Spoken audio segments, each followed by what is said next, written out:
Today we will be discussing some of the areas in the model 2. Now we have completed up to agriculture finance. So today we will be taking two important topics, then side by side with the syllabus a few topics also. One is agriculture marketing, which is given in syllabus. Now marketing is the end result of production. Whatever the quantity that is produced must be sold out. So definitely the end result of any production is marketing the products.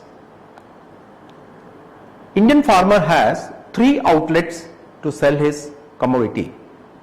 One is local markets, which is called mandi, M-A-N-D-I, in North India. So he can sell in the local market, but it will not fetch higher price. And that is mainly because they are the people who are coming to the market are poor people, and they are not able to purchase the commodity at a higher price. But a farmer can sell his commodity at a local market if he is not interested to selling in the other areas. So first outlet is local market. The second one is he can sell to the traders.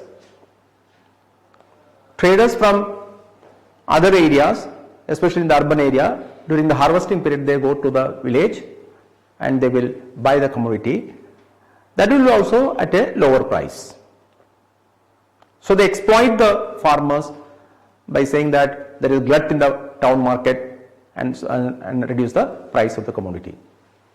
And the third important outlet is selling the product in the faraway markets, which will fetch higher price. So a farmer can go to the faraway places, go to big towns and cities and sell his commodity in that particular market, which is called urban market, where the consumers are ready to pay more. So in agriculture marketing, the main aim of the farmer must sell the commodity to faraway places at a higher price and increase his income. So there are three outlets. But Indian farmer has to face a lot of problems while selling his commodities. So what are the problems that is faced in agriculture marketing in India? If a question is asked, you must be able to write by giving certain points. For example, forced sale. Indian farmer is forced to sell the commodity when the time is not favorable, place is not favorable, and terms and conditions are not favorable to him. Majority of the Indian farmers are forced to sell the commodity at the time of harvesting, when the price is very low. So he is forced to sell. He does not have any retaining power. He cannot wait for a longer period and wait for the price to rise and then sell. So he is forced to sell the commodity when the time is not favorable, place is not favorable, because he has to sell in the field itself, where it is cultivated. On the field itself it has to be sold out, so he gets only low price. So there is no other alternative. If he wants to continue the agriculture operation again and again, he requires money. So immediately after the harvest he sells. So first point is forced sell, forced sale. 2. Lack of adequate market information. Indian farmer is not able to get a clear picture what are the prices prevailing in different markets. There may be a big difference between the price from one market to another. So he must be able to go to that market where the price is higher. But he does not get any information. Market information is lacking in villages, especially in remote villages. So second point is lack of proper market informations. What are the prices prevailing? Lack of storage facilities. This is a very serious problem. So why he wants to sell the commodity immediately? Because he does not have any storage facility in his house. He is living in a small hut. So he is not able to store the commodity. If the soil is dampened, the whole product will be lost. So lack of proper storage facilities in villages, that is another serious problem in agriculture marketing. Lack of adequate and cheap transport facilities, that is another serious problem in agriculture marketing. Storage, lack of cheap and adequate transport facilities. If transport is very cheap and at the same time ample scope for transportation is there, he can sell the commodity in faraway places. For example, railways. If in the goods train the charge is very low, he can sell to faraway places and at a higher price and get higher price for his commodities. So there must be adequate transport facilities. At the same time, there must be cheap transport facility also. Majority of the Indian villages before does not have any well-built roads. Now this is changing. Almost 76% of the Indian villages is now have all weatherproof road. That is a big change that is taking place as far as the transportation is concerned.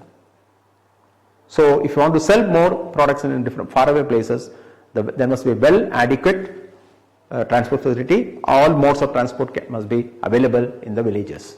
So that is taking place in our country. Pradhan Mantri Sadak Yojana, there is a program called Pradhan Mantri Sadak Yojana, Gramina Sadak Yojana. Gramina means Gramanula, Sadak Yojana. And on the basis of this, then there will be a proper linkage also.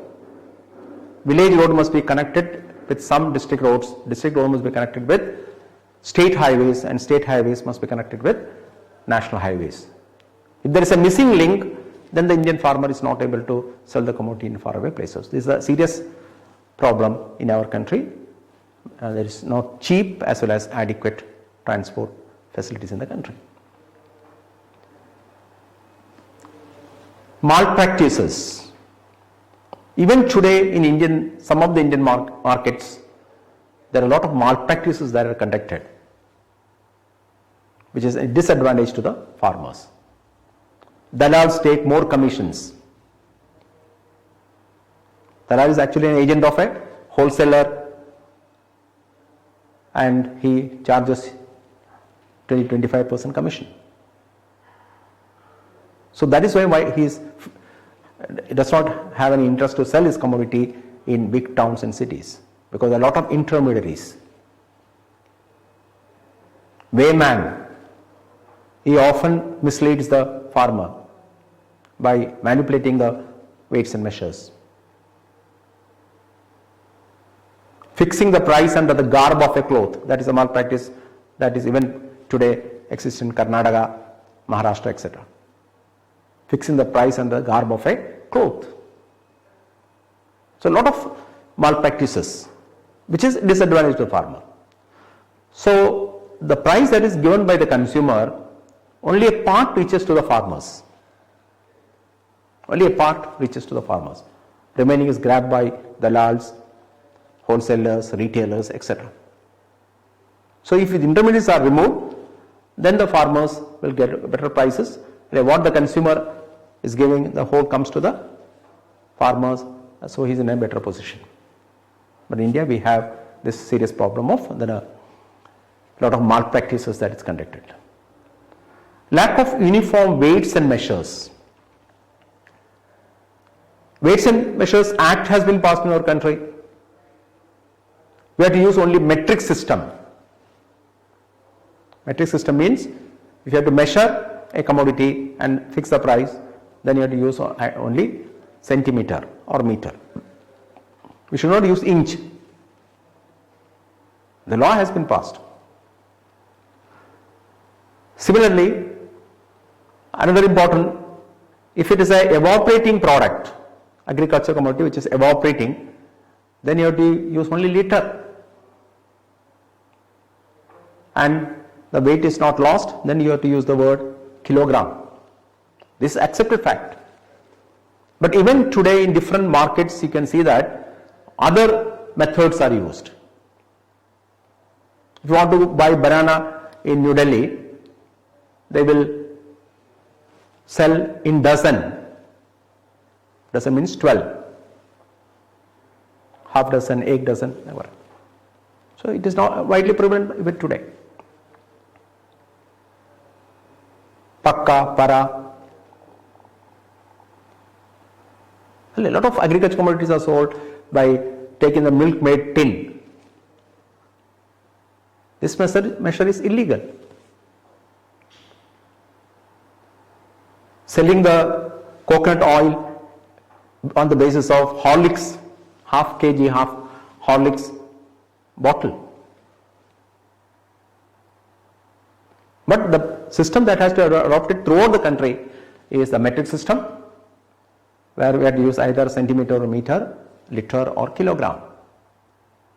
So when you use different weights and measures, actually farmers are cheated. Even today it is prevalent in some of the areas in different parts of the country. Adulteration, very important. Even today, to get higher price, products are adulterated. That is a serious problem when it comes to the marketing of agriculture commodities.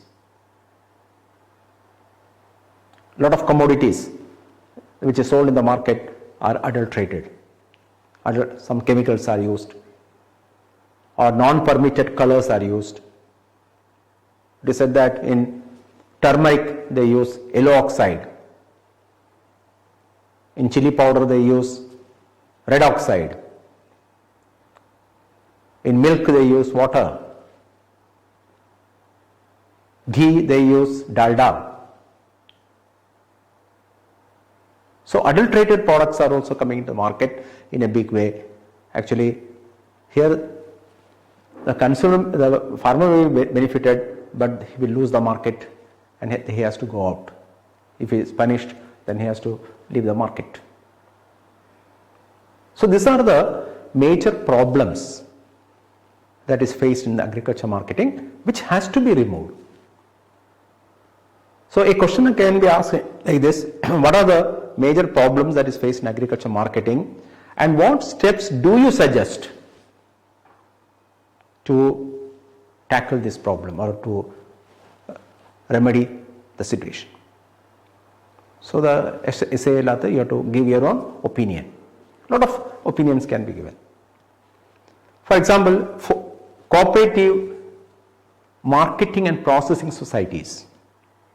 If every village has a cooperative marketing process society, then the farmer, once he produces the commodity, he can take to the market, and all other things are done by the society. So we need not worry. So if every village has a cooperative marketing process society, then you can sell the commodity to the society. Society will give some amount in advance to do the agricultural operations. So immediately you get some fund. Then the society has its own storage facilities. So the lack of storage facility can be removed. So they will keep the commodity in their storage places, and when all the farmers who are the members of the society sells the commodity to the society, society keeps in bulk and is not taken to the market. Now the society has the strong bargaining power. Strong bargaining. Before they had, individual farmers has to sell the commodity to the town market, so they had a weak bargaining power, so they were exploited. So now there is a strong bargaining power because the goods are in bulk in the hands of society. Society has its own transport facilities, so that problem is removed. So they take the commodity to the faraway market, town market, and dictate the price.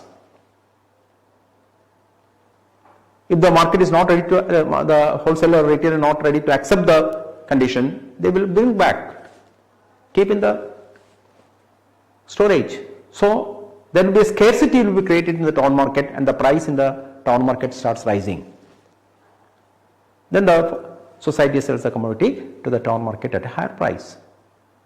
So strong bargaining power is created. At the same time, majority of the society is a processing society also.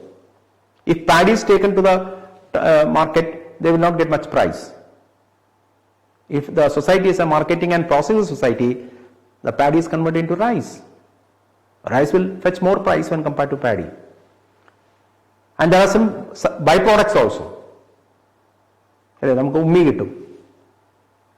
ഉമ്മി Colgate company വരെ വാങ്ങിക്കാൻ തയ്യാറാണ്.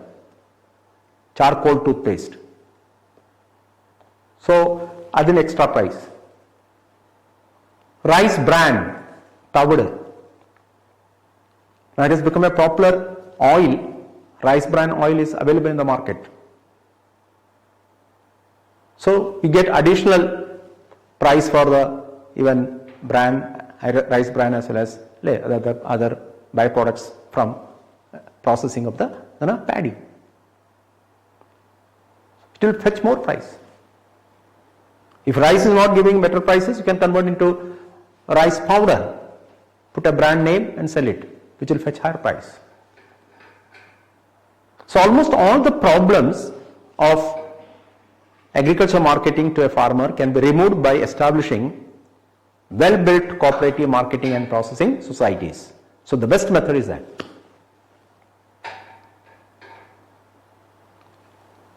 Cheap and adequate transport, the railway budget, if you look at the railway budget, which is now joined with the general budget, lot of incentive is given. Agriculture commodities like vegetables, for the last few years the freight charges has never increased. So that is the incentive. So by giving lot of subsidies, the farmers can sell his commodity to faraway places. For market information, to providing market information, the newspapers, the media, the television, radio can also play a very important part. Almost all the newspapers on at least one day in a week, they will give one page details about the agriculture area, giving a lot of information about the market. Every day they give what are the prices prevailing in different markets. In Kerala Malayalam newspapers, you can see that there is a column where every day what is the price prevailing for different products in different markets in Kerala. So that is a big information. So that can be given. Doordarshan can play a very important part. Radio in Kerala, Kambolin Nilavara Bulletin, Vailum Beedum. There are certain programs which gives lot of information to the farmers so that they can play accordingly. When to sell, what is the right time to sell, what are the prices prevailing in different markets. So that is another important. Law can be created for punishing the people who are going for adulterations. Now Food and Safety Standard Authority of India has been created. Only based on that, agriculture commodities has to be produced and sold. What are the permitted colors? What must be there in a packet? Detail is given. The date of manufacturing, date of expiry, if any, batch number,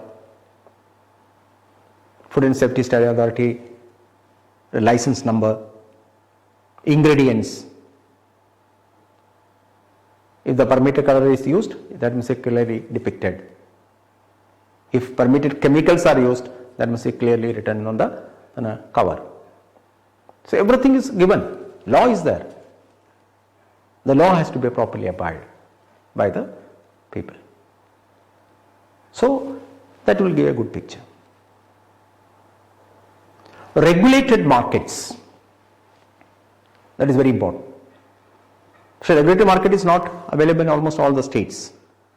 Maharashtra is the best state which has lot of regulated markets. Then Karnataka has. Regulated market system is a market will be controlled by a market committee where the members is from the different categories of people related to the market. Farmers representative will be there, weighman's representative will be there, wholesalers representative will be there, retailers representative will be there. There will be a government nominee who will be the chairman of the regulated markets. So it is controlled by a committee, and they have laid down rules and regulations which has to be fully followed by the people concerned. What must be the the Dalal's commission? So it will be only 5%. Before they used to charge 20-25%. Now it has been fixed. The regulated market will fix the Dalal's commission. Say for 100 rupees, if he is helping for selling 100 rupees worth of goods, he will be given only 5 rupees. If he is helping for 1000, the amount goes up. So what is the maximum Dalal charge which can be imposed is clearly stated in the rules and regulations of the regulated markets. Weighman has to take a license. If he manipulates the weights and measures, then he will be expelled from the market. If he repeats again, then he will be expelled forever. So every people has to take a license to work in a regulated market. So there will not be any malpractice. So the farmer can easily go to the big towns and cities and sell his product safely. So establishment of regulated markets by the government is another important method by which we can tackle the problems of agriculture marketing. Recently the government introduced ENAM. ENAM is actually Pan-India Electronic Trade Portal. It's called Pan-India Electronic Trade Portal, by which before forming the ENAM, actually we require all the states has to pass APMC Act, Agriculture Producer Marketing Committee. APMC Act has to be passed. Then only we are able to start ENAM. Lot of states including Kerala has not passed the ENAM APMC Act. So they are not able to start get the benefits of ENAM. So the APMC markets, that's called Mandi market, where you can sell the commodity online to any person living in India. So almost all the ENAM markets are controlled by network. So you can go to the ENAM market, computers are available there, you can show your product as sample, and it is going to almost all the ENAM markets throughout the country. So any person from Gujarat is interested to buy your product, you can have a talk, and if you are satisfied, you can sell it to him. There is no need to sell the product in the market itself. So throughout India, you can find out your customers and sell it. But this is also now going to be stopped. Now the farmer is given the full right to sell his commodity to anybody, any person. Does not require any ENAM market. That is the latest development that has been created, which has been resented by a lot of states by removing the intermediaries. So ENAM is another important concept. Gramina markets are created.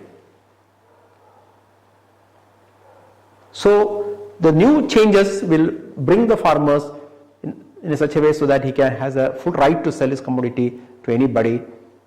But there is a question like this: if contract farming is there, already a trader has a contract with a farmer to give the commodity at the time of harvesting by financing, trader will finance the farmers, then this will not work, because he cannot go to the ENAM market.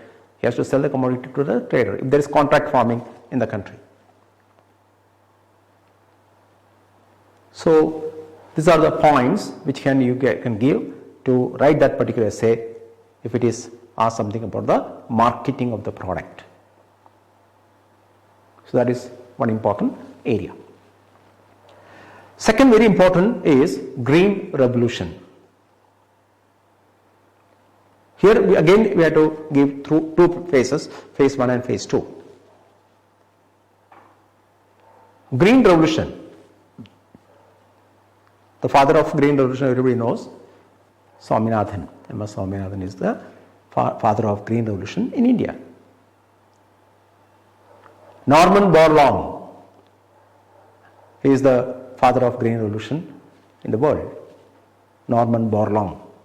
Indian Green Revolution father is M.S. Swaminathan. So it was started in 1966-67. Green Revolution started in 1966-67. Actually, it was a period of annual plan.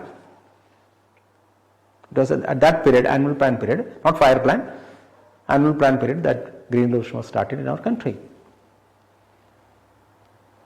And the program was called Intensive Agricultural District Program, IADP. In the beginning, 7 districts were selected as a pilot project. Later it was again extended to 8 villages. So the number of villages was increased, and all scientific methods of cultivation. That means better use of chemical fertilizers, pesticides, insecticides, mechanization of farming, use of more and more machine in farming, and the production started rising. But it cannot be termed as Green Revolution, because there is a difference between the word revolution and evolution. Revolution means a sudden change, a big change. Evolution means a gradual change. Of course, by using this new technology, the production started rising, but cannot be termed as Green Revolution. So in 67-68, we introduced another program called Intensive Agricultural Area Program. Development program was changed to Area Program. Or 4 or 5 districts were selected. A larger area was selected where we started using more fertilizer, more pesticides, scientific methods of cultivation, etc. And the production increased, no doubt. Then also the term Green Revolution cannot be used, because production was not increasing in a big way. So Swaminathan found out that everything was modernized, but except the seeds. You are using only the old seeds and then applying more chemicals, more pesticides. The production will rise, of course, but it will not be in a big way. So the term revolution cannot be used.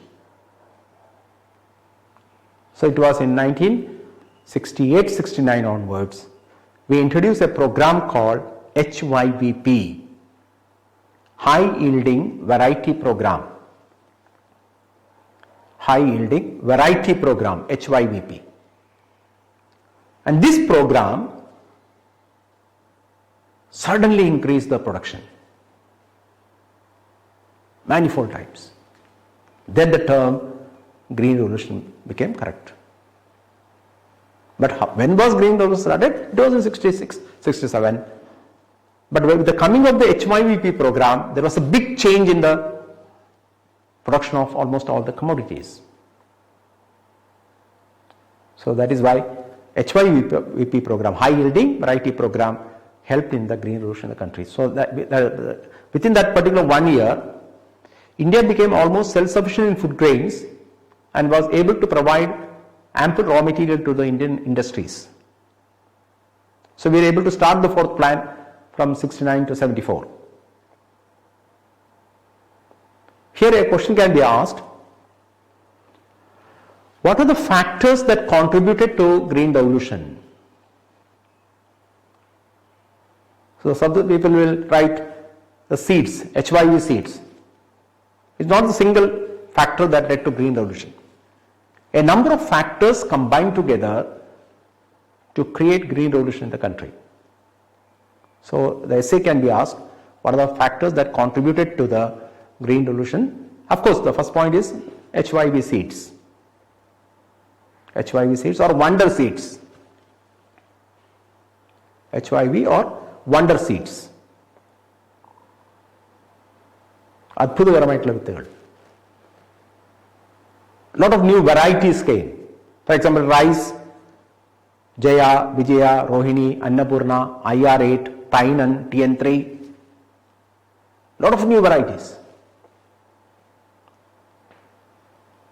based on certain conditions in different areas.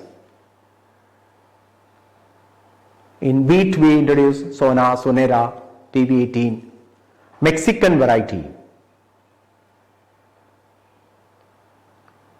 In this way, almost all the commodities, agricultural commodities, new varieties were introduced. In coconut or in pepper, everywhere new varieties. That was the important reason for the Green Revolution. So it is wonder seeds. Second reason for adequate application of chemical fertilizers and pesticides. So another important reason, a factor that contributed is the government started providing huge subsidy for the farmers. They get fertilizer at a very cheap rate. A huge subsidy was given. They used to get subsidy for pesticides, insecticides, for all purposes. So that played a very important part. Otherwise, the Indian farmer would not afford to buy this costly fertilizer and pesticides.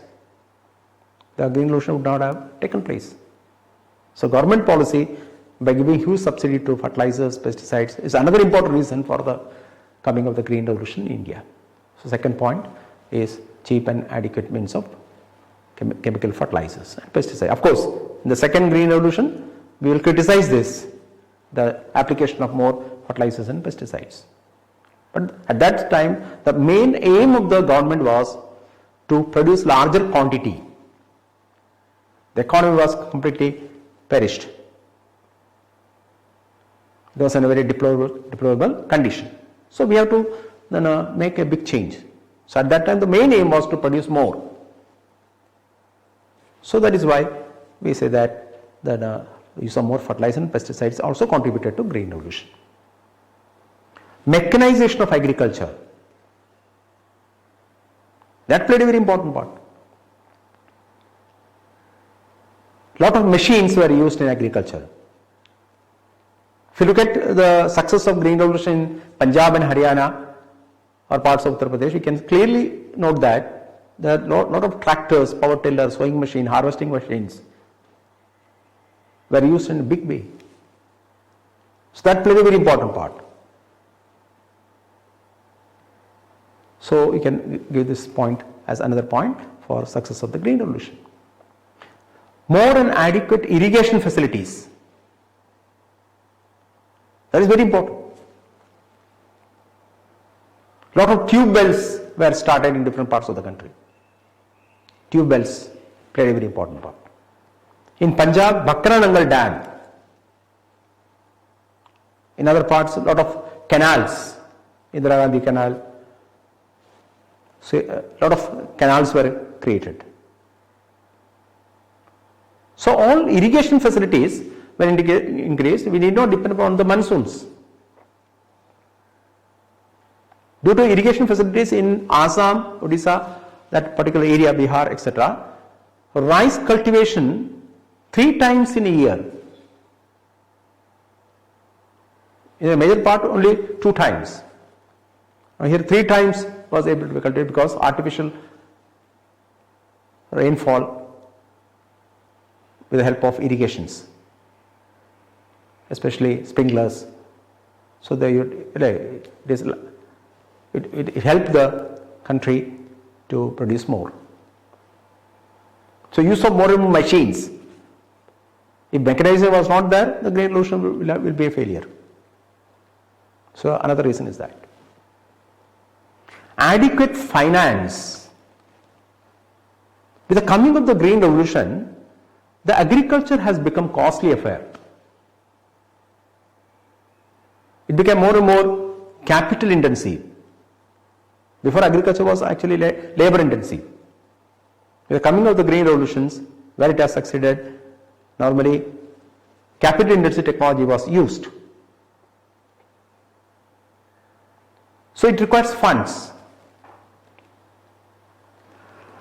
One of the reasons for the nationalization of banks in 1969, from 68-69 onwards, and we started HYVP program, high yielding variety program. So it became a success. A lot of people entered into the new way of agriculture operations. So they require a lot of funds. Even seeds has to be purchased. Before they used to use their own product that is produced, a part of that will be kept apart and that will be used as seeds. Now hybrid varieties of seeds has to be purchased by giving some amount. Everything is costly. So that is one of the reasons why the banks were nationalized in 1969. 19 July 1969, 14 commercial banks were nationalized. In 15th April 1980, 6 more banks were nationalized. So one of the reasons for nationalization of commercial bank is to provide a lot of fund to the farmers, helping in the green revolution of the country. So adequate credit played a very important part. Minimum support price, very important. Government now started providing better fund to the, now, suppose all the people in a country, if they go for this new technology, what will happen? There will be bumper harvest. If that takes place, what will happen to the price? Price will come down. So that is why we use the term poverty in the midst of plenty. India is a country where there is poverty in the midst of plenty. If you produce more, you become more poor. Because there will be glut in the market, there will be mismatch between the demand and the supply. Supply will be very high, demand will be very low. Naturally the price will come down. So farmers will move away from agriculture. They will not cultivate if they create huge losses continuously. So the government came forward to support the green revolution. So they now started fixing MSP, minimum support price, and every time during the harvest period the price is raised. So the farmers are now in a better position. Now naturally the market price then will be higher than that of the MSP. They will sell in the markets. If the price falls below the MSP, whatever quantity is available in the hands of the farmers, they can sell to the government. Government will use the buffer stock operation. They will collect the whole amount, whole quantity, and give the money to the farmers. So that is a big change. If MSP was not provided, fair price policy was not adopted by the government, then this will be a failure. Because if all the people enter into this new technology, definitely the production level will be very high and the price will come down. That is very important. Indian Council for Agriculture Research, ICAR. Before it was available, but the new innovation that is done by ICAR, or a new way of agriculture farming, if it is introduced by the ICAR, it was not reaching to the farmers. So Indian Council for Agriculture Research played a very important part. New methods of farming, new methods of innovations in agriculture was reaching to the farmers. So they adopted this new technique and increased the production to 3, 4, 5 times than what was before. So all these factors combine together to create green revolution. So if a question is asked, what are the factors that contributed? It is not a single factor. A lot of factors, when it is combined together, it became a green revolution in our country. And another question can be asked, critically examine the green revolution in the country.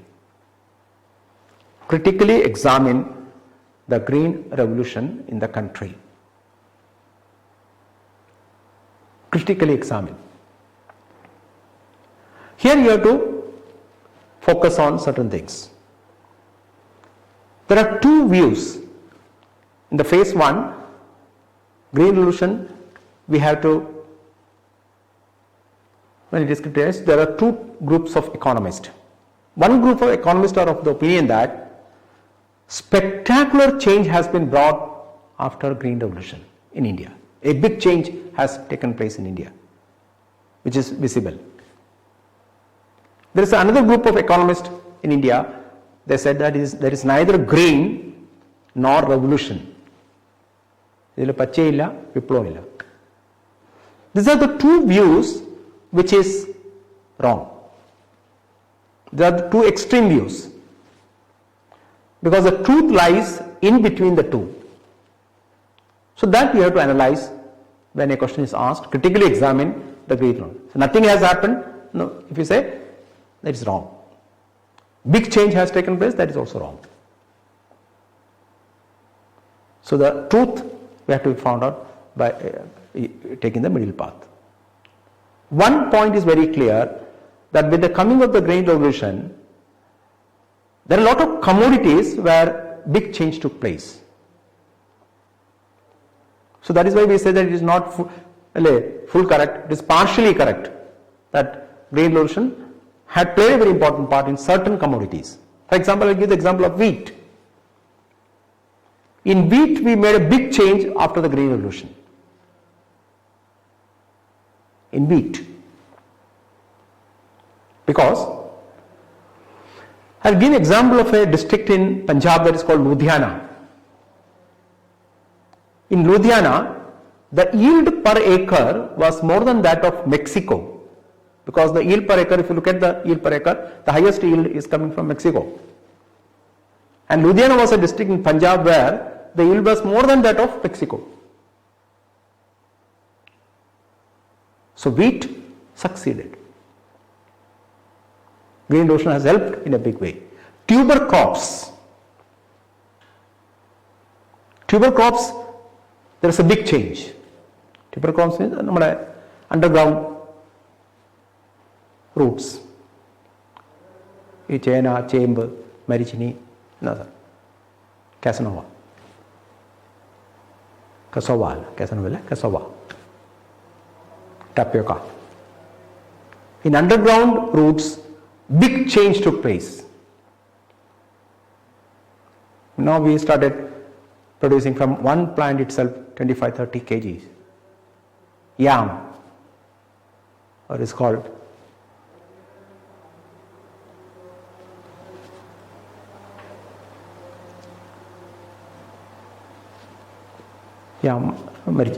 Chena.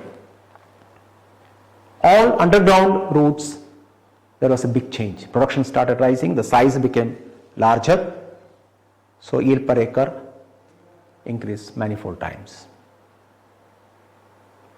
In vegetables, there was a big change. Fruits, there was a big change, because by using new varieties of seeds, the yield per acre started rising to a high level. But one of the major crop in India was rice, because rice is a staple food of the majority of people in India. First rice, then only wheat. In rice it failed. So that is why we cannot say that Green Revolution fully succeeded in India. Of course, in certain commodities it has succeeded, but the staple food of the large number of people in India is rice. In rice failed, especially in the southern states. In southern states utterly failed because of lack of proper water management. When you are using chemical fertilizers, when you are using hybrid varieties of seeds, it requires huge quantity of water. Everybody knows that water for rice cultivation requires 150 to 300 millimeters of rainfall, millimeters of water must be available. Highest water level is available for rice. In southern states, we neglected the irrigation facilities. Rice is concerned. The majority of the seeds that is used for rice cultivation is called dwarf variety. The size will be less. So that is why we are able to cultivate 3 or 4 times in a year. It is a dwarf variety and not a big size. So when the green revolution failed in southern states, especially in rice, there was a heavy loss to the farmers. But നെല്ലും കിട്ടിയില്ല, വൈക്കോലും കിട്ടിയില്ല. പണ്ട് വൈക്കോലെങ്കിലും കിട്ടും because size is very high. We lost the both, especially in IR8. So how we can say that it is a green revolution? Green revolution വാക്കിന്റെ അർത്ഥം എന്താണ്? Wherever there is green, there must be big change. But there are only certain area succeeded. That is why we say that green revolution partially succeeded in India. Not only that, it created a lot of problem. Some people have made fun of this green revolution, saying that it is better to call it as a grey revolution, not green, or call it as a wheat revolution, because a big change was made in wheat. But one thing is clear, that in wheat, in certain fruits, certain vegetables, certain tuber crops, a lot of big change has taken place, and so we cannot say that it is fully, that is wrong, that green revolution has not taken place in our country. So that is why it is only partial, but created a lot of problems. That is very serious. It benefited the big farmers. Green revolution helped for the big farmers. Now whenever government introduces a certain system, certain methods, definitely it must benefit the large section of the farmers. A country where majority of the farmers are small farmers, marginal farmers, landless laborers, tenant farmers, they are not benefited by this new system of green revolution. It benefited only big farmers who are able to buy costly machineries, who had larger farms, so they benefited from green revolution. So that is another very serious problem. So when a government introduces a new system, it must benefit the masses, larger masses of the people, should not concentrate on a few groups. So it benefits only big farmers and not small farmers. And not only that, the villages become centers of conflict. Our villages were peace-loving people were there. They did not quarrel among themselves. They used to do the cultivation by helping each other. So that was a concept that we had in our villages. Now, with the coming of the green revolution, the villages become the centers of tensions. There was a conflict between big farmers and the small farmers, because all the benefit goes to the big farmer, and small farmers, they were agitated. So there was a conflict between the two. The big farmer used to get pesticides at the right time. He used to do all the pesticides work in time. The small farmer is not able to do that. So all the pest insects, they attack their field. So there was a quarrel between the big farmers and the small farmers. Water, the whole water is taken by the big farmers. Small farmers will not get the water in time. So there is a conflict. So it became a center of conflict villages. Similarly, there is a conflict between the farmers and the workers. How this conflict created? When they started using scientific methods of cultivation, when big farmers started using tractors, power tillers, sowing machine, a lot of people lost job. Before, if they used to get 100 people used to get job in a particular big farm, now only 20-25 people are required. All other things operated by machine. So those people who lost the job, they had to fight with the big farmers. So there started becoming tension between the workers and the farmers.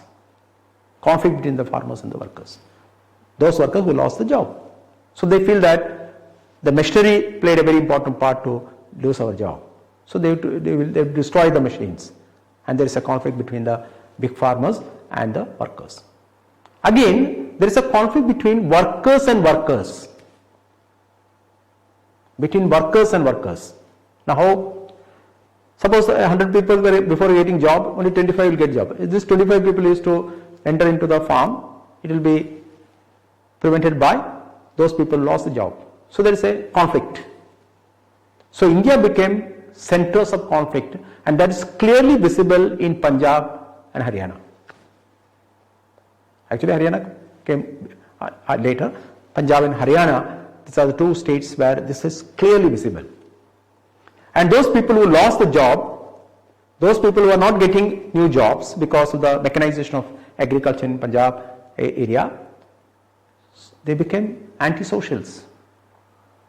They became anti-nationals.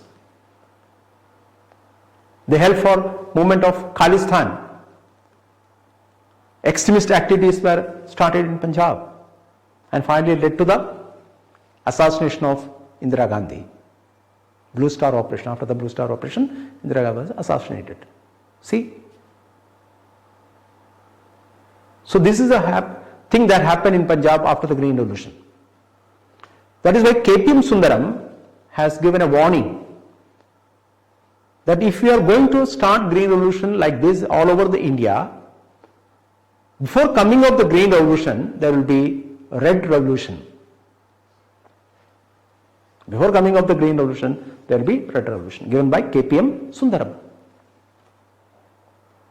who wrote a book on Indian economy. So that is very important. So our villages were peace-loving people. Now there is a conflict between people has been created because of the Green Revolution. Another serious problem that took place is a lot of area when irrigation facilities started increasing in a big way, a lot of area became waterlogged areas. Waterlogged areas. For example, I will give the example of Punjab itself. Actually, wheat does not require more water. It requires between 75 to 100 centimeters rainfall, while rice requires 150 to 300 centimeters of rainfall. So actually, wheat does not require more water. But with the coming of the Pakkaranangal Dam, lot of canals were created and irrigation started rising in a big way. So what happened? Lot of area in Punjab became waterlogged area. Waterlogged means വെള്ളം കെട്ടി കിടക്കാൻ സ്ഥലമായി മാറി. Where we cannot cultivate again wheat. Wheat does not require more water. So a lot of area in Punjab became waterlogged area and started creating health hazards. ഈ waterlogged area വെറുതെ കിടന്നാൽ സംഭവിക്കും. It becomes center for breeding center of mosquitoes. Vector-borne diseases. വെള്ളത്തിൽ നിന്നുണ്ടാവുന്ന രോഗങ്ങൾ അത് പടർന്നു പിടിക്കാൻ തുടങ്ങി. See what has happened because of Green Revolution. Of course, the Punjab people, they consider this as a boon. Lot of waterlogged area they converted into rice cultivated area. If more water is there, then the rice can be cultivated.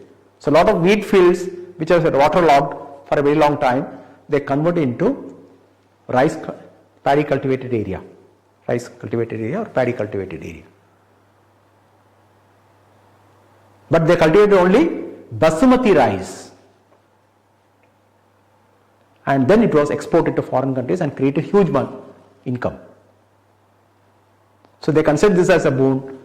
Lot of wheat producing areas were converted into basmati rice producing area, and the basmati rice were exported and created huge income out of it. But the created health hazard. The waterlogged area is become a center of the breeding of mosquitoes, creating a lot of health hazard problems in Punjab and Haryana area. So that is a side effect of Green Revolution. Another serious problem that took place after the Green Revolution is the quality of the soil. It eroded. Almost all the bionutrients were completely lost because we started using more and more chemical fertilizers. So because of the heavy use of chemical fertilizers, it created a lot of pollution also, water-based pollutions on the one side, and the land became not cultivable for any commodity because it became like a barren land. So that was a serious problem. The soil fertility was completely lost and bionutrients were lost. Lot of mannira. With the use of chemical fertilizer, mannira mottam illadai. Mannira manninathe illa. They will have microorganisms which are helping in agriculture were completely lost. So health of the soil was lost because of the first phase of the green revolution. So you must be able to write an essay by using these points, critically evaluate the green revolution, or there is neither green nor revolution in India, discuss. If this is asked, you must be able to write.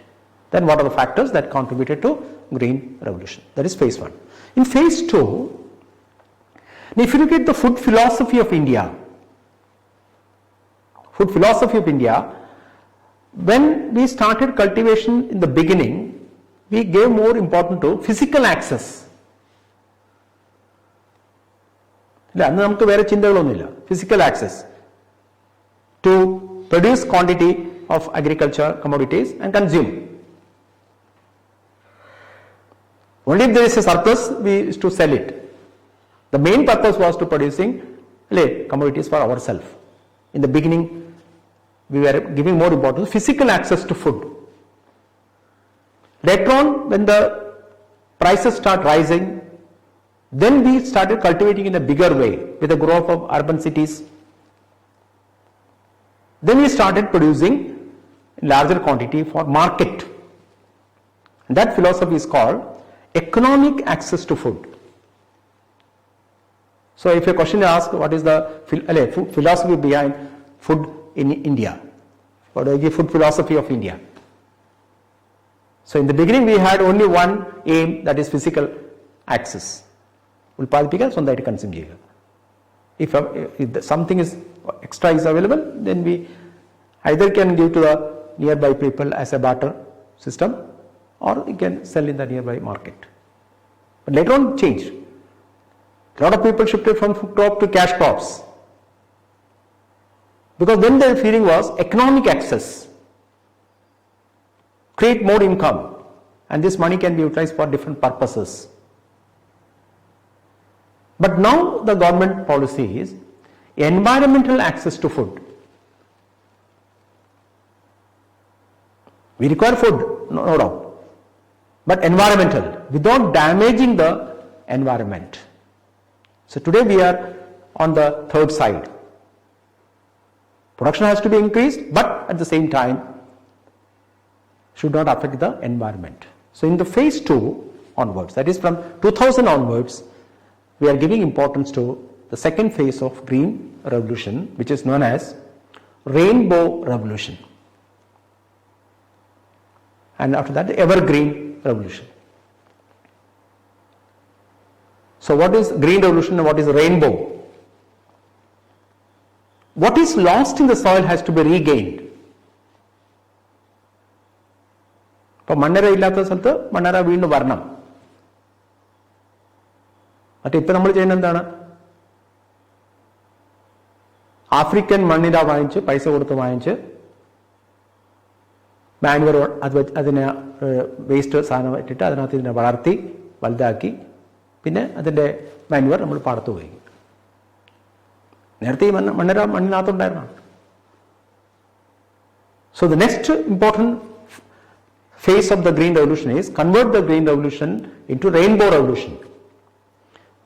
Because a lot of people, after a few cultivation, they leave the agriculture forever, especially young generation. Young generation is moving away from agriculture. The main reason is they feel that it is not a profitable venture. Agriculture is not a profitable venture. We have to spend more, get less. Because in the first green revolution, we used to use chemical fertilizers, pesticides, costly seeds. Everything was very costly implements. But the yield will be less. So agriculture is not a profit. In the second phase, what is lost has to be regained. At the same time, Mix agriculture with allied activities. You should not do only agriculture. Mix agriculture with allied activities. That is why now you will not use the term agriculture. That head will be considered as agriculture and allied activities. When you are doing the agriculture in this way, mixing agriculture with other activities, then agriculture will become a profitable venture. And they go in combined. So what is lost, that can be regained. And the second phase also, we started introducing new technology in agriculture. So that is why the term rainbow. Rainbow means different colors. Where green means crops. Different crops can be considered as green. If I use the word red, red revolution, then considered as meat. And tomato, in vegetable it is considered tomato. So round green revolution means crops, red revolution means meat and tomato. That means the meat is very important. So you have to rear some animals. You must have 1 or 2 buffalo, 1 buffalo, 2 or 3 goat. So it yields income. Some hen which can be given, sold in the market for meat purposes. So mixing agriculture with allied activities. Even if something happens to agriculture because of failure of a monsoon or due to certain reason agriculture product is lost, you need not commit suicide, because we have some other thing also. So mix agriculture with allied activities. That is called red revolution, meat. Silver revolution, silver. Silver revolution means egg. For meat as well as for getting egg. That is called silver revolution, which yields income. Additionally, you are getting more income, supplementary income. Blue revolution. For irrigation, if you have a tank, you can rear fish farming. So definitely you get additional income. And the waste of the fish can be pumped into the field to get more nutrients. The waste of the cow, the waste of the goat, all this can be used. All this can be used in the field. So what is lost will be regained. At the same time, you get supplementary income. Golden revolution. It helps in 2 ways. Golden revolution means honey. Honey. So if you have 2 or 3 box of beehives, the advantage is pollination takes place in a bigger manner. So more yield will be there on the one side. At the same time, you get honey which can be sold in the market for higher price. So that is called golden revolution. White revolution. പശുക്കളെ വളർത്തിയാൽ പാലും അതിൻ്റെ by products ഉണ്ടാക്കി വയ്ക്കുകയാണെങ്കിൽ അതിൻ്റെ വില. So you get that. Pink revolution. Prawns. Yellow revolution. Oil seeds. ഒരു 10 തെങ്ങുണ്ടെങ്കിൽ അതിൽ ഇതിനുള്ള എണ്ണക്കുരുവാണ്. Oil seeds, which is called yellow revolution.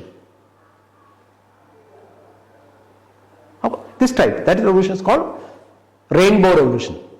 Apart from this, the round revolution it is said. Round revolution actually, they are saying that potato actually is not round, but round revolution given in books as potato. But color, I said different colors played a very important part So agriculture became a profitable venture. We need not go for chemical fertilizers. What is lost in the soil has been regained. So this is called actually Green Revolution phase 2, which is called Rainbow Revolution. So Rainbow Revolution played a very important part.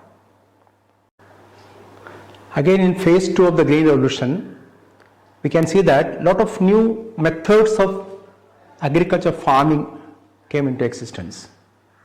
For example, for water management, we started using two important irrigation techniques. One is called drip irrigation. So you can use the water in such a way so that the water is not lost and there is no logging of the water. Drip irrigation technology has been used by laying down the pipeline on the row of the field, where by using even automatic technology you can get the water when it is required to the plants. Sprinkler. So new technology for proper water management has been introduced. Weed can be controlled in a better manner. Agrophonic farming, hydroponic farming, vertical farming. Now there is no scope for higher growth of agriculture field on the basis of horizontal farming, because land is fixed in supply, so we are not able to cultivate horizontally for a longer period because the population is rising. So we can use the technology called vertical farming. So that is playing a very important. Terrace farming, zero tilling farming, Palekar method of farming called zero tilling. So and the cost can be reduced to minimum. And if it is an organic product, the price can be increased in a big way. So you get higher price for your commodity, cost is less, but the yield may not be so high that of by using of chemical fertilizers. But if it is an organic product, you can sell at a higher price. At the same time, export potential. Organic products, agriculture products can be sold anywhere in the world. It is high demand everywhere. Example, red chili,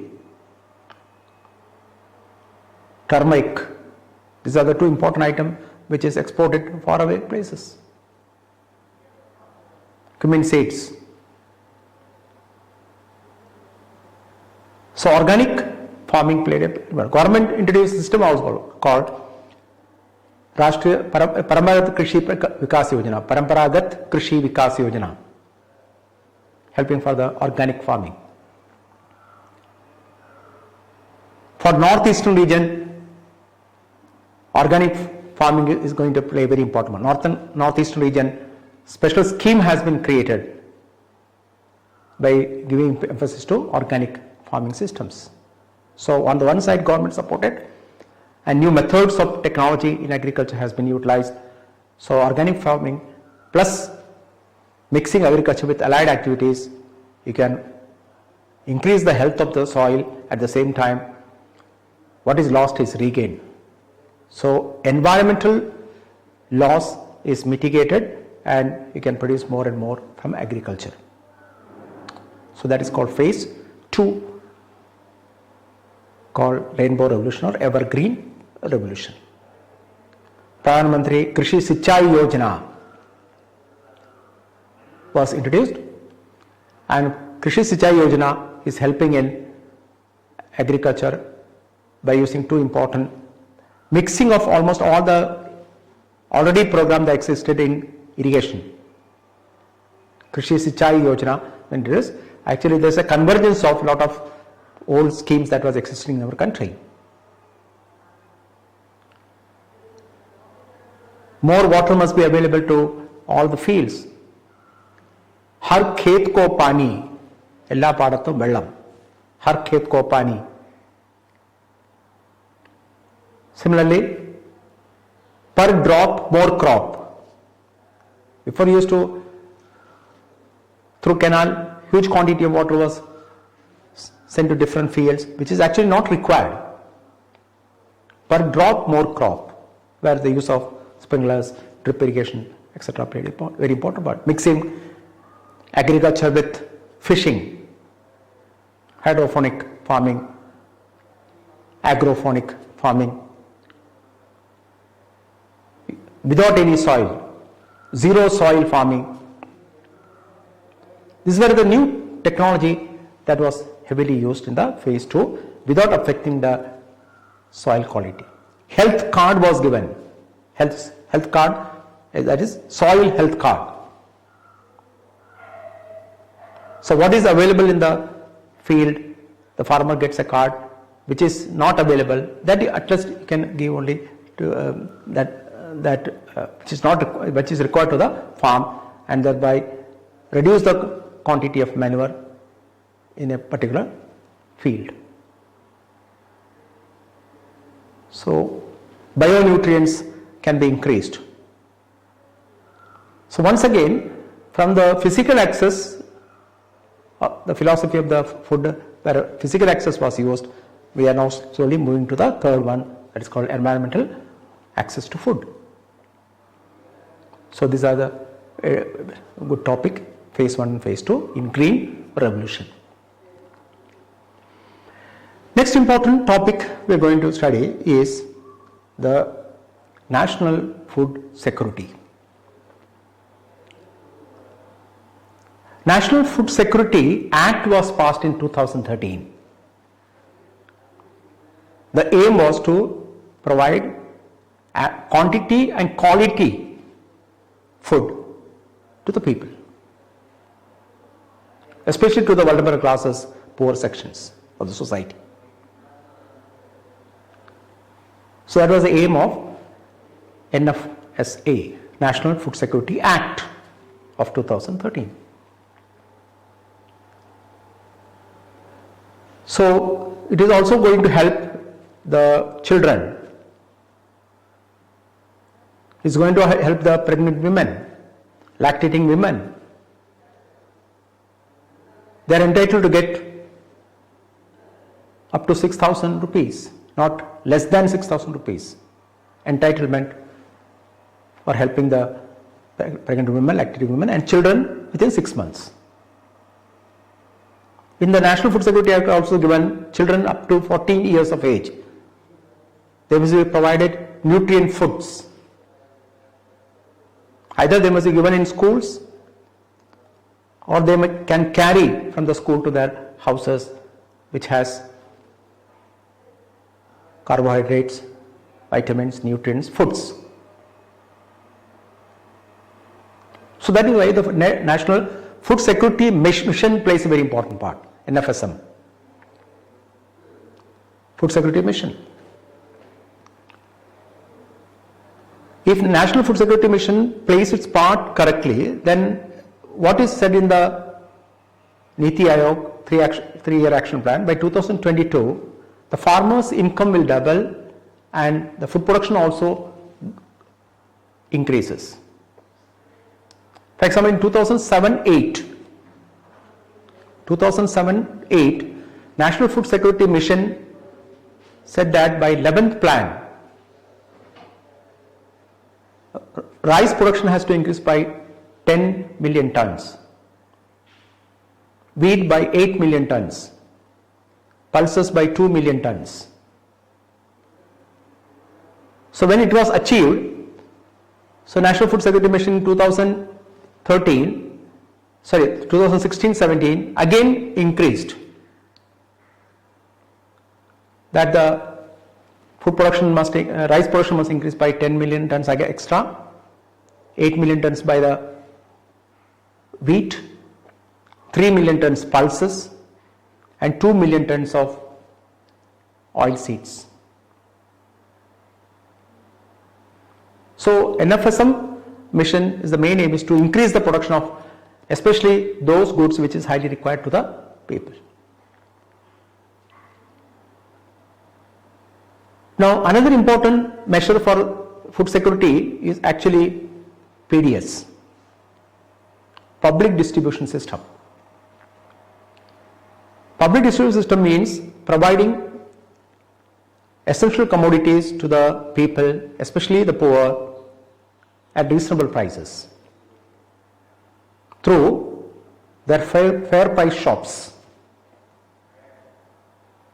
Fair price shops. Almost 6 lakh fair price shops that exist in our country, catering the need of almost 60 million families, especially the poor people. The main aim of the PDS, Public Distribution System, is to provide fair prices to the consumers, stability in prices. If all these commodities are provided to the people at a reasonable rate, the price will not rise. The price will remain stable. When there is a shortage in the fair price shops, the market, the price starts rising. So another aim of PDS system is to provide stability in prices. Helping the poor people, downtrodden, to get commodities at reasonable prices. You get rice, wheat, millets, nutri cereals, it is called nutri cereals, jowar, bajra, ragi. That is also supplied through fair price shops. Oil, kerosene, pulses, payarvargangal. So all these commodities is provided to the vulnerable people, poor people in our country through proper PDS system. Another reason for creation of PDS system is to avoid hoarding and black marketing. If public distribution system does not function properly in our country, naturally the advantage goes to the hoarders and black marketers. They create artificial scarcity to increase the price of the commodity. If in India a PDS system works properly, there is every possibility of curbing the black marketers and hoarders. Puriti vaikin alkare hoarders na parayum. So they can be removed. To bring the producers and the marketers together, because the growth is done by the PDS system itself. They directly contact with the producer, collect the commodities, then supply to the consumers, breaking the intermediaries in between. So the proper linkage of producers and marketers together. That is another aim. To provide commodity to people in times of difficult situations like war, etc. Everybody knows that when a war takes place, the private shop owners, they try to create artificial scarcity and get advantage of the rise in prices. So during a difficult situation, the government can control the prices in a better manner and provide the commodities to the people at a reasonable price. For PDS to be a success, there must be buffer stock operation, and this is done by FCI and NAFED. This is a National Federation of Marketing in our country, national level, called NAFED, N-A-F-E-D. So they procure. If PDS system has to be a success, the main is they must have a buffer stock operation, and the buffer stock operation is done by FCI and cooperative apex body called National Agriculture Marketing Federation. So that must be available, and they must have a ready supply of all the essential commodities in the godowns. If FCI must have a buffer stock operation, then there must be a proper pricing. Before there were three. MSP was there, procurement price was there, issue price is there. There must be a proper balancing between these three. What is actually MSP? MSP is the price that is fixed. If the price in the market falls below the MSP, whatever quantity that is produced will be purchased by the government and kept in the kept in the FCI, Food Corporation of India. So MSP is the price. But if the MSP price is very low and the market price is very high, definitely the farmers will sell only in the market side. So there will not be no buffer stock operation. So they introduced a system called procurement price. Procurement price will be little higher than that of the MSP. But now it is taken away. There is no procurement price now. It's only based on MSP only.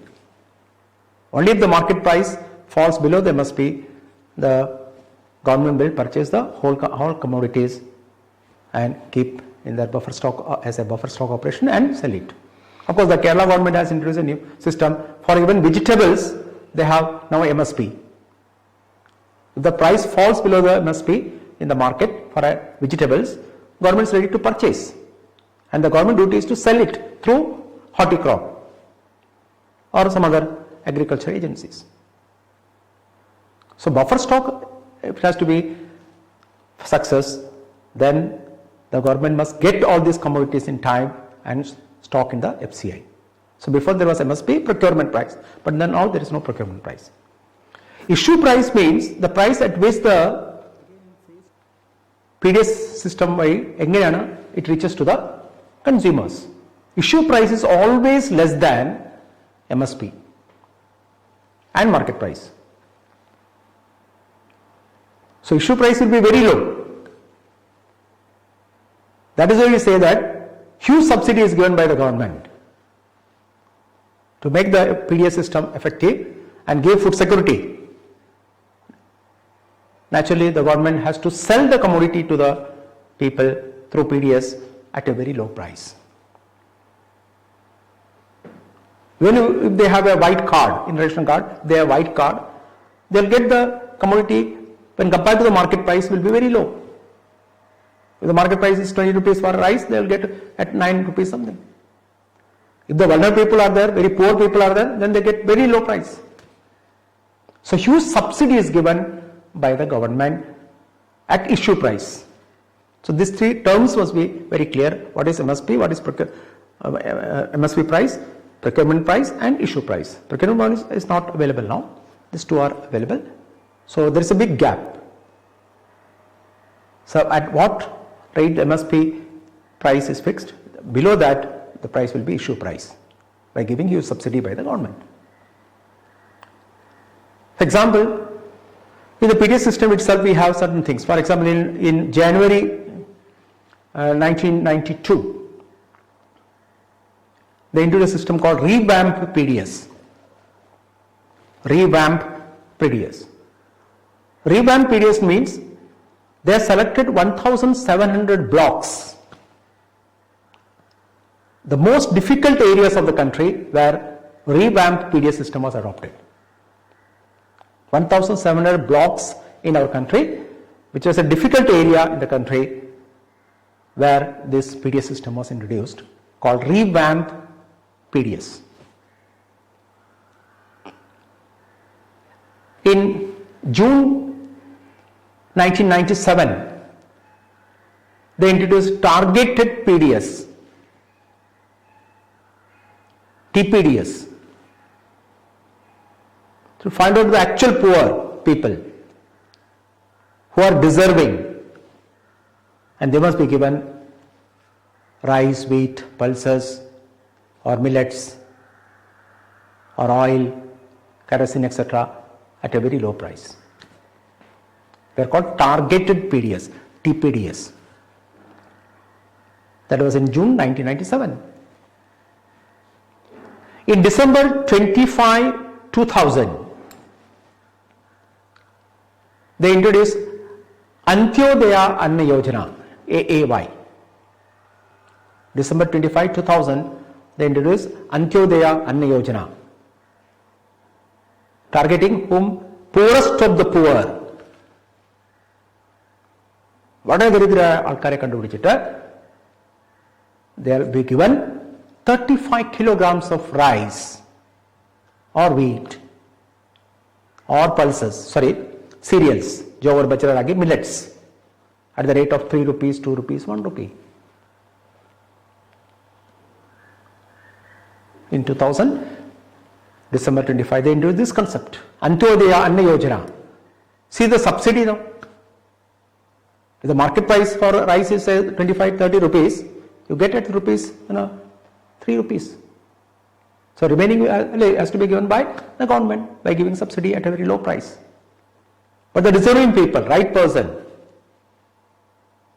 So before revamped PDS was adopted, then targeted PDS was adopted, and finally they introduced this Antyodaya Anna Yojana. So the main aim is to provide essential commodities to the poor people and ample quantity and quality, and providing almost all the nutrition to the people. So proper diet must be required. I said in the previous classes that stunting of the children, underweight children are very high in our country. 76% of the people, especially children in India, are malnutrition.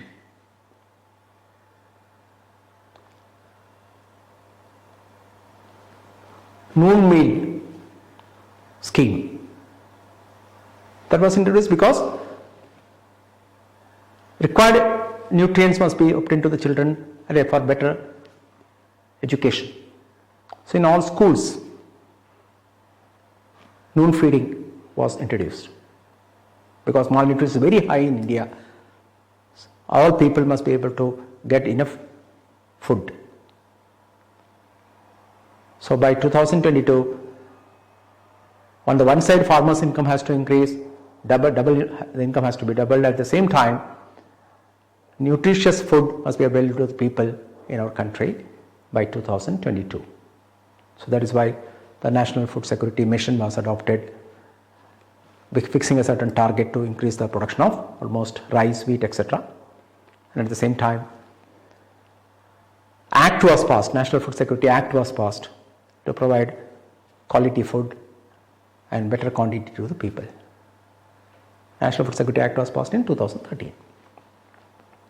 So a short note can be asked on what is PDS and what is National Food Security. Then in the beginning there was a heading called irrigation, different irrigation techniques that is used. If a short note is asked, you must be able to answer that. Actually, irrigation depends upon, if you look at our irrigation, 55% of the land area is rain fed land. Only remaining 45% actually irrigated.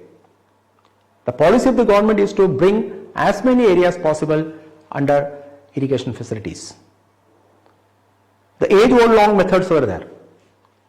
Firoz Shah Tughlaq was the first person in the 14th century made an attempt to provide a canal.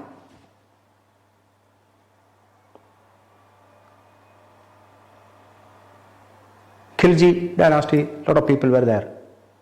In Akbarnama of Babur,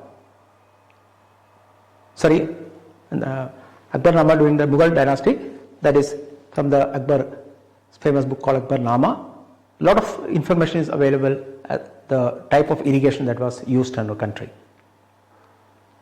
But some of the major irrigation that is done today is, one is well. Well irrigation stands first. Where in the beginning, pulley system was adopted. So by using the pulley, you used to carry water and given to the fields. So it was a long, time-consuming process, labor-consuming process. Later on, when the coming of the pump sets,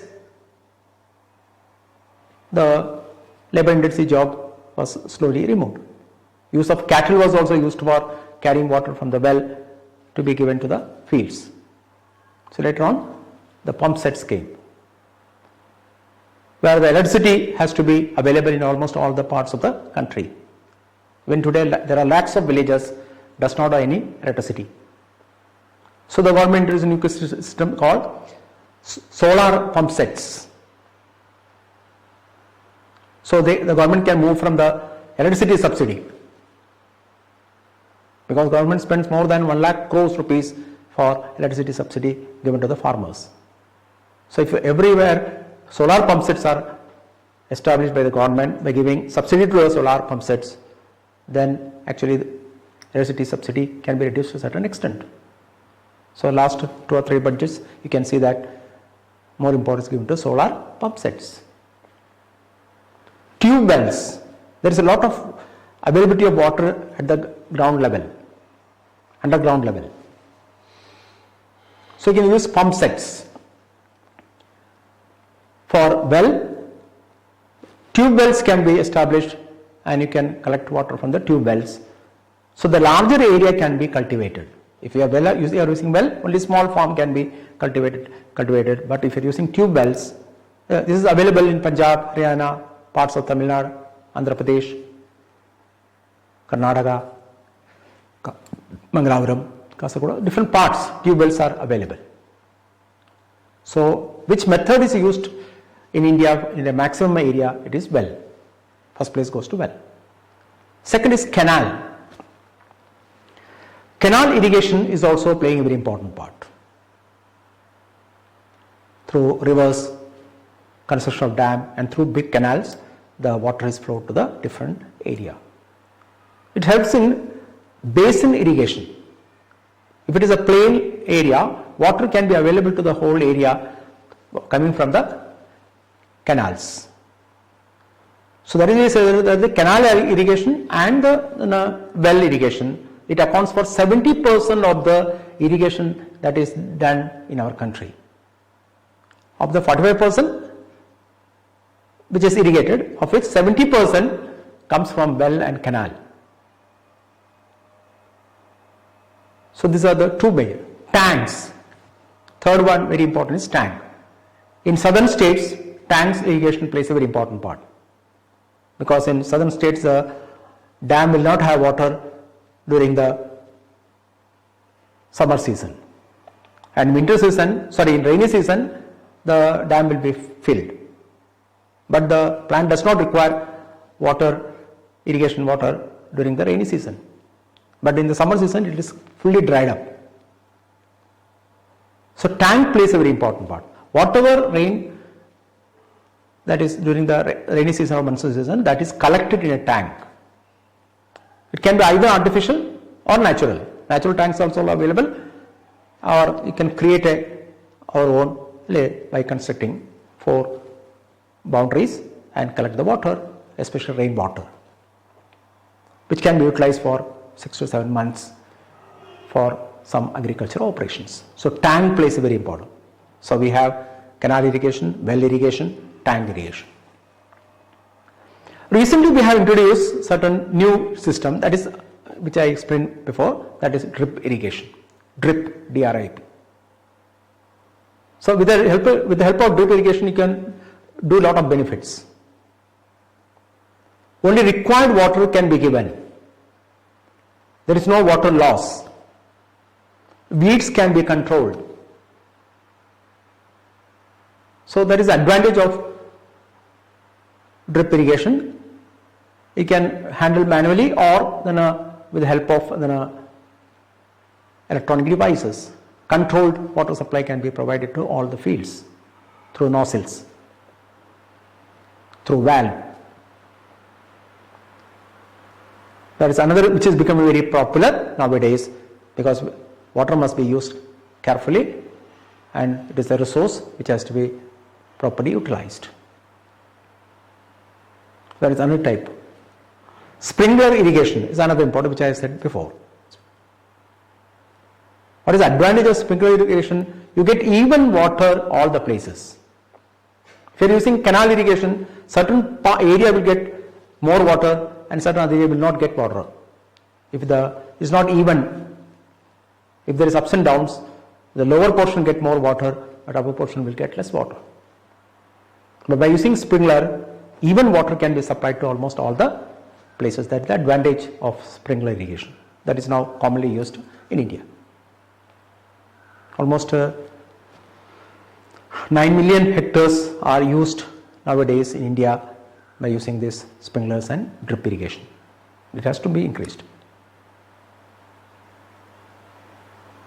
Similarly, we have another method called furrow, F-U-R-R-O-W, furrow irrigation.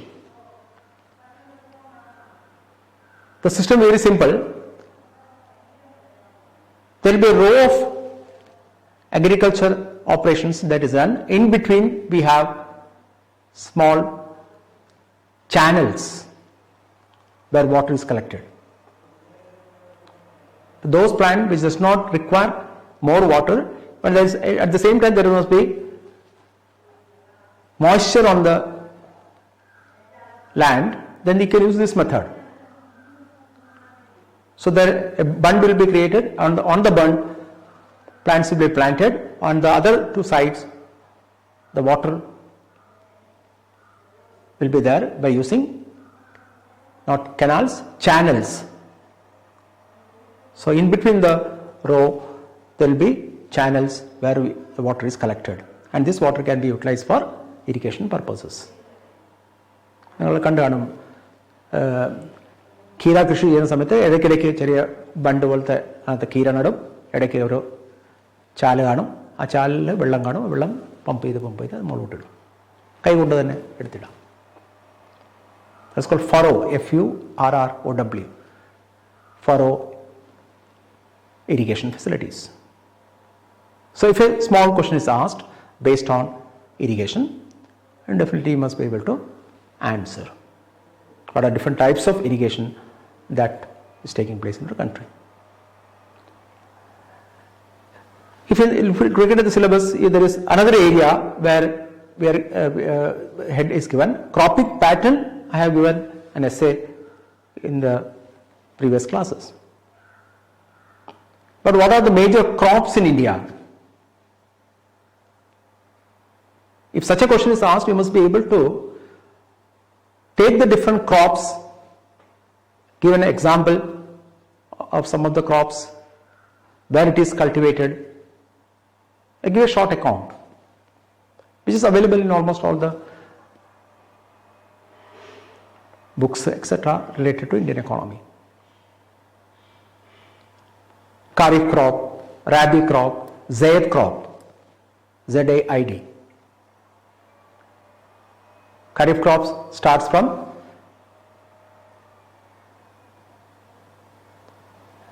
June, July, ends with September, October. It's called monsoon crop. Kharif crop is called monsoon crop. So it is sowed on June, July and harvested during September, October. There is a Rabi crop, R-A-B-I. Rabi എന്ന വാക്കിൻ്റെ അർത്ഥം spring.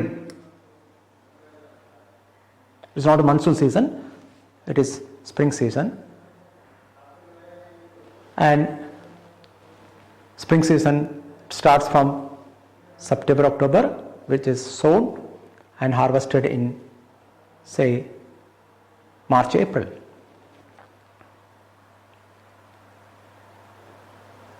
Then there is a gap, March, April to June, July, and that period is called Zaid crop, Z-A-I-D. So what is Kharif crop, what is Rabi crop, what is Zaid crop, which is cultivated in our country. Monsoon crop means you are very aware. A major item will be rice, soybean, etc.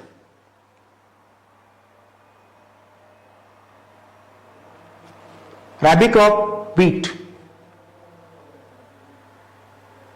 Major crop is wheat. Zaid crop, mostly vegetables, fruits, watermelon, such items. Which will, in between the two, we have certain fruits and vegetables for a small period. So these crops, where it is cultivated. So what are the major crops in India? We have these crops, and major crops must be divided into three: food crops, cash crops, plantation crops. In food crops, rice, because rice is the produce larger quantity in India. The largest area under crop is rice in India, not wheat, rice, which requires almost 150 to 300 centimeters of rainfall and 20 to 30 degree centigrade climate with humidity. Humidity must be there. So almost 20 to 32 degree centigrade temperature is required. Actually, it requires clay land. പശമണ്ണ് ഉള്ള സ്ഥലത്താണ് ഇത് നന്നായിട്ടുണ്ടാവും. The major area are West Bengal, Uttar Pradesh, Punjab, Haryana, Tamil Nadu, Andhra Pradesh. Actually, rice is cultivated in almost all the areas. But the major areas West Bengal, Uttar Pradesh, Punjab, Bihar, etc. And southern states, Tamil Nadu, Andhra Pradesh, Telangana, all these are the area where rice is cultivated. So you must be able to give a short note on different areas. Wheat, everybody knows. Wheat requires black alluvial soil. It requires a water, say, of 75 to 100 centimeters of rainfall. During sowing season, there should not be high temperature. The temperature is between 10 to 50 degrees centigrade, and harvesting time it must be up to, say, 20 to 25 centigrade temperature. Maize is wheat is the second important thing that is cultivated in India. In rice, we are second to China. China is the country which produces the maximum amount of rice, and second place goes to India. In wheat, India produces large area when compared to rice. So the major areas again, one is Punjab, Uttar Pradesh, Madhya Pradesh. Practically, northern belt we have wheat. Then we have cereal, nutri-cereals, jowar, bajra, ragi. Jowar requires more water, but bajra and ragi does not require more water. But the water that is required is, when compared to wheat, is less, between 50 to 75 centimeters of rainfall. Temperature almost 25 to 30 degrees centigrade. So jowar requires more water. So it is area where wheat is cultivated. Again, Punjab, Haryana, some parts of Karnataka. Then we have Madhya Pradesh, Gujarat. These are the area where this jowar is cultivated. Bajra and ragi in southern states. Ragi plays a very important part in southern states, especially Tamil Nadu, Karnataka. Bajra in Maharashtra. It again requires black, loamy soil. So that major food crops you can give. When it comes to cash crops, then we must give importance to sugar cane. Sugar cane is another important. Tropical and subtropical sugar cane is cultivated in our country. If you look at Uttar Pradesh, if you look at Bihar, Madhya Pradesh, all these are area which is subtropical. Subtropical climate is good for sugar cane, but one of the defect of the subtropical is the water content in sugar cane is less and sugar content is also less. But if you look at the southern states where the tropical climate is good, the yield per acre will be very high, sugar content is also will be very high. Water content and sugar content, if you compare to that, sugar content will be very high. Red soil plays a very important part in the southern states.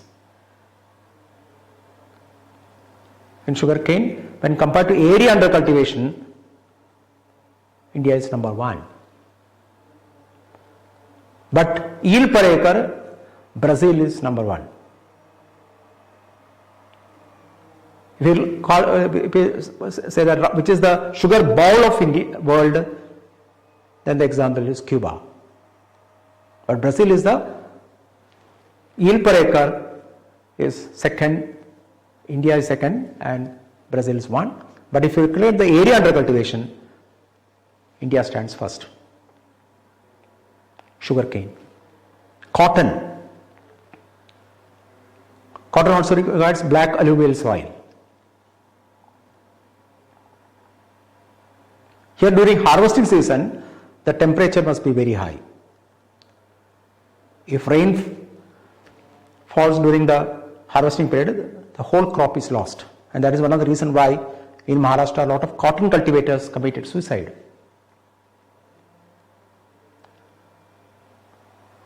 Maharashtra is the important place. Punjab is another area. Gujarat is another area. Andhra Pradesh is another area where cotton is cultivated in a big way. We have both long staple and short staple. Short staple is called India. India is the place of origin, especially cotton. But we have only short staple cotton. And long staple is called America. America cotton is called long staple cotton. So such cash crops can be given. And plantation, then tea, coffee, etc. The cash crop are the oil seeds. India is the major producer of oil seeds in India.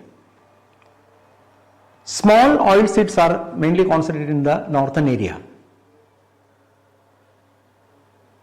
It is groundnut, etc. Rajasthan, Gujarat, groundnut. Almost all the edible oils, if the seed is a small one, it is concentrated in the northern states. But if it is a big one, it is concentrated in the southern states, especially coconut. Coconut is a big seed. That is kuru. So kuru is very small. Kuru is the big size. That is concentrated in Andhra Pradesh, Karnataka, Tamil Nadu and Kerala. Kerala is also a major place as well as coconut is concerned. In plantation, you can give example of tea, coffee. Almost hilly regions and the temperature is not very high, these crops will flourish in a big way, plantation crop. Then you can put tea. Tea mostly comes from West Bengal, then Assam, then southern states. Major portions come from West Bengal and Assam and southern states also. Coffee, if you look at, major portion of coffee comes from the southern states, especially first goes to Karnataka, Tamil Nadu, Kerala, coffee. So such a question if it asks, you must be prepared to make an essay by giving different crops, their importance, their place of where it is cultivated mainly, 2 or 3 states can be given, that must be correct, and prepare an essay. What are the major food crops? Then you consider only food crops. Then you can add 1 or 2 food crops also. Maize you can add. Because maize is used both for food for the people as well as fodder for the cattle. Karnataka plays a very important part for producing major maize fields. But then northern India also is there. Karnataka is the main area where maize is cultivated. Cholam. So food crops is asked, or you have to write only food crops. Cash crops, then you have to write only cash crops. plantation crop plan. Because the question, that syllabus it is given what are the major crops in India and what is the cropping pattern. Cropping pattern I have given an essay itself. What are factors that influences cropping pattern.